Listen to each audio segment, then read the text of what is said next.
Fans, it's Aztec 101 in the ring. This is a response video to Boxing Librarian. Let me clarify here. My response had nothing to do with your live stream with D-Style Boxing. Right now, I didn't mention you in my response to D-Style, but that's because I guess the whole conversation sparked up with your original video, Crawford, IBF, Lipinets unification equals headache and nonsense. That was your video, right? Which D-Styles did a direct response to, which initiated me to do a response to D Styles. That's what happened. So it had nothing to do with what you guys were discussing in your live stream. Seems like you guys were focused more on the heavyweight division, and it derailed away from the original concept of what you guys were talking about. But you brought up some really good points, and I agreed with you throughout most of this video that you made. And just to give people kind of an idea of what you were talking about, this was generally what you were talking about right here.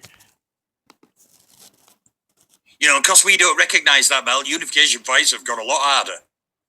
I don't know. I don't know where all this nonsense comes from. I think this may be my last video for now on the modern. Okay, I'm going to do some of the videos because, frankly, this stuff makes me want to bang my head into a wall 500 times. I cannot get the mentality of it. I cannot understand the reasoning behind it. Okay, except for radical fanboyism. Now. Unified now. Unified now. Unified now. Aside from that, I can't understand this nonsense. Why can't Crawford and Indongo have another fight, say September, and then unify after that? What is the big deal? We're used to waiting years for some fights. What is the big deal about waiting less than 1 year before having an undisputed champion? One thing where I've always wondered. You brought up a good point, man. Like, look, to me, in my opinion, the idea of an undisputed champion really only means something if you become undisputed by fighting someone that's meaningful.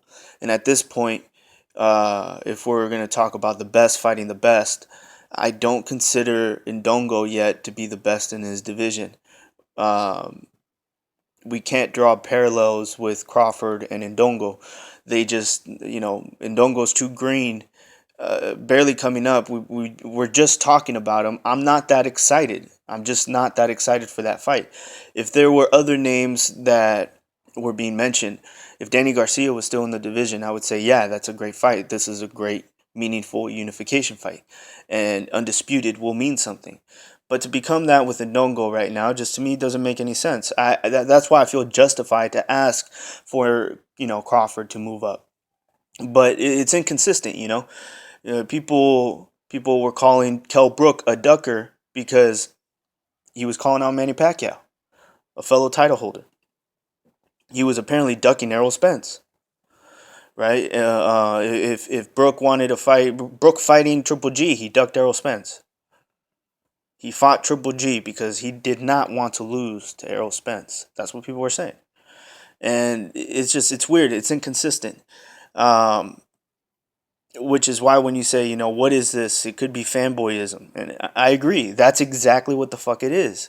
People just want to see a particular fighter have that trinket, and I guess it means something. But to me, in my opinion, it would if there was an appropriate name behind it.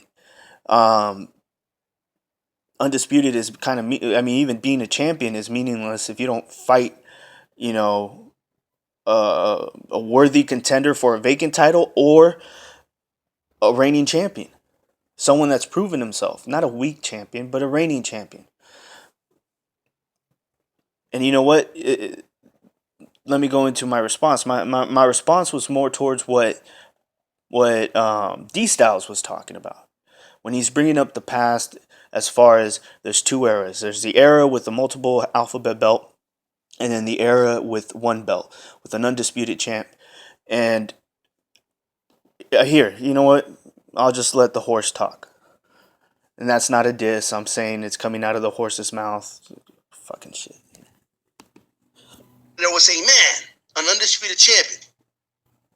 We're going to compare those two. So survey says that boxing was on it started a very deep decline when the alphabet belts came along. It started a big decline as they started to add more and more divisions to the sport that were completely unnecessary, right? It started a decline where, for money purposes, they got rid of the same-day weigh-in, which worked perfectly fine for a century. And as of right now, like maybe because you're in the UK and there seems to be a little bit of a boom there at the moment, okay? I think it's a sugar rush, to be honest with you. But I don't know. I can't tell you much about the UK, all right? But overall, all right, especially in the United States, boxing has hit a deep, deep decline in popularity. Deep decline. The perception of the sport has been damaged so bad. I mean, you have more people turned off by boxing than turned on by it. That's All right, that's enough. I mean, a very pessimistic way of thinking about the sport, but and that's kind of the energy I was arguing against. Um, D Star goes on and talks about how boxing used to have a grasp on the United States in a way where the heavyweight champion of the world was the most important title in sports, right? And my whole concept of this, the reason why I brought this up, is because even when there was one champion, there still wasn't a clear path to seeing who was legitimately the best. And I'm gonna give you two things here.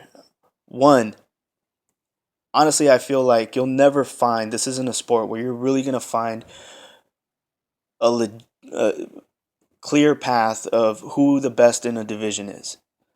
And the reason because of that is that when it's healthy, there's always competition. And there's always someone that could be better. And that's when it's healthy. So the whole idea of not knowing who the real champion is kind of part of the fun of boxing, if you understand what I mean. The process of elimination, that entire process, it's all inspired by, competitiveness and not knowing who the best is. If you know who the best is, there's no process of elimination left to do. It's no fun. So that's one, right? Two is, even when there was one champion and you feel like that's a clear path, can you trust the ranking systems knowing the controversy that was going on behind it? The corruption that was going on behind it.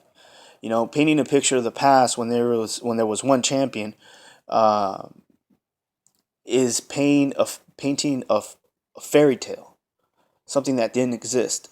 There was always shadiness in who was the champion. I mean, you know what? I'll let someone else that's more qualified to talk about this say something.